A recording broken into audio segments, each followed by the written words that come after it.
create an account on character.ai on phone. So how to create an account on character.ai on phone?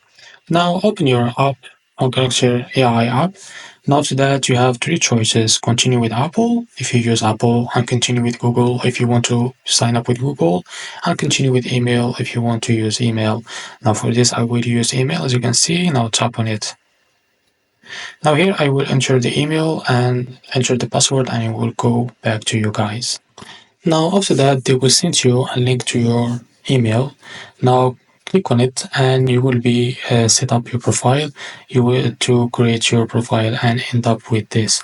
So this is after you create your profile, as you can see. So this is your profile. Now you can go back.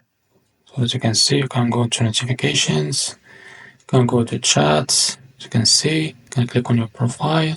So this is our profile. And so this is how to create an account on Character.ai app. So thanks for watching. If you find this video helpful, please like and subscribe. See you in the next video.